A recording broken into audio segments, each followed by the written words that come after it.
3 मई को भारत सरकार लॉकडाउन को लेकर एक बहुत ही अहम फैसला लेने वाली है, लेकिन भारत सरकार से पहले स्वास्थ्य मंत्रालय ने कई सारे अहम फैसले लिए हैं। 2-3 बड़े फैसले हैं और 2-3 बड़ी गाइडलाइंस है जो सीधे तौर पर 3 मई के बाद आईपीएल को प्रभावित करने वाली है। आज इस वीडियो में दोस्तों हम स्वास्थ्य मंत्रालय के इन सारे फैसलों के बारे में आपको डिटेल में समझाने वाले हैं। बहुत इंटरेस्टिंग वीडियो है दोस्तों, एंड तक जरूर देखिए। और दोस्तों आप भी एमसीबी क्रिकेट फैमिली और आईपीएल फैन क्लब का हिस्सा बन सकते हैं। आपको कुछ भी नहीं करना है, सिर्फ इस वीडियो को लाइक करना है। तो यहाँ कहीं नीचे से अभी वीडियो को लाइक कीजिए और चैनल को सब्सक्राइब नहीं किया है तो जल्दी चैनल को सब्सक्राइब कीजिए। दोस्तों पहला बड़ा फैसला जो कि स्वास्थ्य मंत्रालय ने ले लिया है और बहुत अहम फैसला है, आईपीएल का भविष्य तय हो गया इस फैसले के बाद, वो यही है कि कोई भी प्रपोजल एक्सेप्ट नहीं किया जाएगा। अब इसका मतलब क्या है जो स्वास्थ्य मंत्रालय ने कहा है वो भी हम समझ लेते हैं। दरअसल दोस्तों अगर भारत में आपको किसी भी तरह का एक बड़ा फंक्शन कराना है या फिर एक पॉलिटिकल रैली करानी है, कॉन्सर्ट कराना है, ऑडिशन कराना है या फिर हॉकी, फुटबॉल, क्रिकेट से जुड़ी हुई कुछ भी लीग करना है, ऑक्शन करना है, तो आपको पहले सरकार की अनुमति चाहिए होती है। ना सिर्फ सरकार की अनुमति चाहिए होती है दोस्तों, आपको स्वास्थ्य मंत्रालय की, गृह मंत्रालय की और वित्त मंत्रालय की भी अनुमति चाहिए होती है। क्योंकि मान लीजिए अगर आईपीएल में कुछ भी स्थिति बिगड़ती है ना, तो उसकी सीधी जिम्मेदारी आईपीएल वालों पर नहीं आएगी, देश की सरकार पर आएगी, स्वास्थ्य मंत्रालय, गृह मंत्रालय पर आएगी। और इसीलिए स्वास्थ्य मंत्रालय ने साफ साफ कह दिया है कि अभी हेल्थ डिपार्टमेंट किसी भी तरह के प्रपोजल को एक्सेप्ट और रिकमेंड नहीं करेगा। मतलब आने वाले 1 महीनों में हमें आईपीएल होता हुआ नहीं दिख रहा है, क्योंकि बीसीसीआई अगर ग्रीन जोन ढूंढ भी लेता है, अगर एक प्लान तैयार भी कर लेता है, तो आने वाले 1 महीने तक भारत सरकार की तरफ से, स्वास्थ्य मंत्रालय की तरफ से कोई भी अनुमति नहीं मिल पाएगी। और जब तक सरकार की अनुमति नहीं है आप भारत में आईपीएल नहीं करा सकते। तो एक बहुत बड़ा ब्रेकआउट ये बयान है और इससे हाल के समय में आईपीएल होना थोड़ा सा मुश्किल हो गया है। हालांकि स्वास्थ्य मंत्रालय के बयान में 15 दिनों बाद फिर से एक नया बयान आएगा, 15 मई के समथिंग, तब शायद कुछ और स्थिति हो। अभी उनका ये बयान आया है। दूसरी बड़ी गाइडलाइंस, दूसरा बड़ा जो बयान है स्वास्थ्य मंत्रालय की तरफ से जो निकल कर आ रहा है वो भी अहम है। लॉकडाउन के ऊपर स्वास्थ्य मंत्रालय ने साफ कह दिया है कि लॉकडाउन इज मस्ट। अब इसका मतलब क्या है ये भी समझ लीजिए दोस्तों। 2-3 लाइन होती है लेकिन मतलब बहुत अहम, मतलब बहुत गहरा होता है।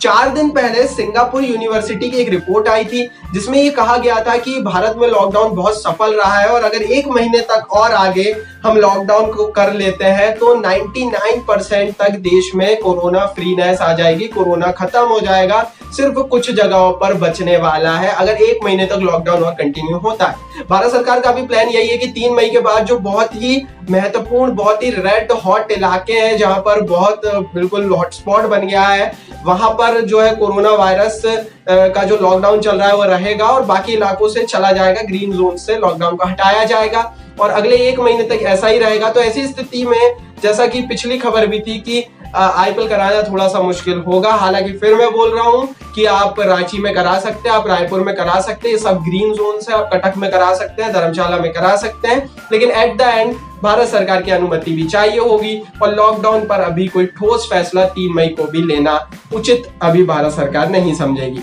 दोस्तों तीसरी बड़ी गाइडलाइंस जो कि हेल्थ मिनिस्ट्री ने निकाली है, ये भी बहुत अहम गाइडलाइन है, वो है दोस्तों मास गैदरिंग को लेकर। अब इस पर मैं आपको पहले ही बता चुका हूं कि मास गैदरिंग एक स्टेट मैटर आ गया है, लेकिन हेल्थ डिपार्टमेंट ने साफ कर दिया है कि सभी स्टेट डिपार्टमेंट के पास उनके खुद के अधिकार है कि वो कब तक मास गैदरिंग की इजाजत देते हैं, कब तक नहीं देते हैं। दोस्तों मास गैदरिंग में सिर्फ ये सारी चीजें नहीं आती है, एक एग्जामिनेशन हॉल में बैठकर अगर बच्चे एग्जाम लिख रहे हैं, पेपर दे रहे हैं, तो वो भी मास गैदरिंग में आता है। और हमें पता है कि कई सारे स्टेट डिपार्टमेंट्स के अभी तक एग्जाम नहीं हुए हैं, 10वीं 12वीं, ग्रेजुएट, पोस्ट ग्रेजुएट, बहुत सारे एग्जाम्स नहीं हुए हैं और इन्हें कराने के लिए आपको मास गैदरिंग करानी पड़ेगी, एक साथ बच्चों को बैठाना ही पड़ेगा, आप अलग अलग नहीं करा सकते।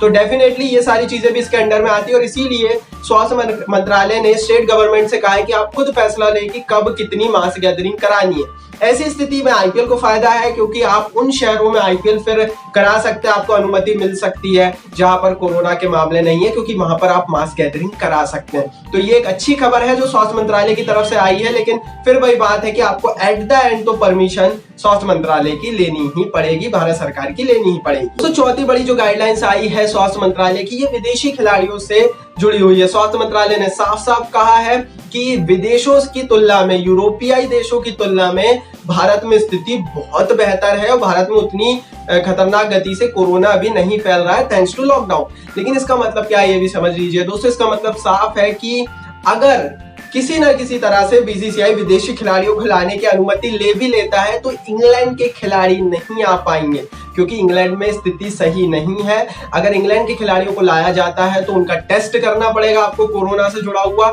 और हमारे पास रैपिड टेस्टिंग यूनिट भी नहीं है। जो आई थी रैपिड टेस्टिंग किट जो आई थी वो सक्सेस नहीं हो पाई थी। तो ये एक साफ साफ चीजें यहाँ से निकल कर आ रही है कि भाई आप विदेशी खिलाड़ियों को ला जरूर सकते हैं, बड़ा मुश्किल होगा, इंक्यूबेशन पीरियड में आपको रखना पड़ेगा। स्पेशली इंग्लैंड के खिलाड़ी नहीं आ पाएंगे क्योंकि वहां पर कोरोना बहुत भयावह है। अगर कोई इंग्लैंड खिलाड़ी आ जाता, अंग्रेज आ जाता और बाद में उसकी स्थिति बिगड़ जाती है तो जिम्मेदार स्वास्थ्य मंत्रालय होगा, भारत सरकार होगी। तो डेफिनेटली इंग्लिश प्लेयर्स के ऊपर एक बड़ा क्वेश्चन मार्क यहाँ से लगता हुआ नजर आ रहा है। तो ये 4 बड़ी गाइडलाइंस है, ये 4 बड़े फैसले हैं जो कि भारत सरकार की तरफ से स्पेशली स्वास्थ्य मंत्रालय की तरफ से निकल कर आए हैं। 3 मई के बाद इन पर अमल और तेज हो जाएगा। गृह मंत्रालय की भी एक गाइडलाइन आई है, उसे मैं पढ़ रहा हूं और बहुत जल्दी उसके ऊपर भी मैं आपको इत्तला करूंगा। इस तरह की और खबरें वीडियोस पाने के लिए चैनल को सब्सक्राइब करिए, बेल आइकन को दबाइए। आप कमेंट बॉक्स में जरूर बताइए कि आपके हिसाब से किस तारीख को अब आपको लग रहा है कि आईपीएल हो सकता है। यूट्यूब ने कमेंट बॉक्स आपके लिए दिया है तो कमेंट जरूर कीजिए, चैनल को सब्सक्राइब करके बेल आइकन को जरूर दबाइए।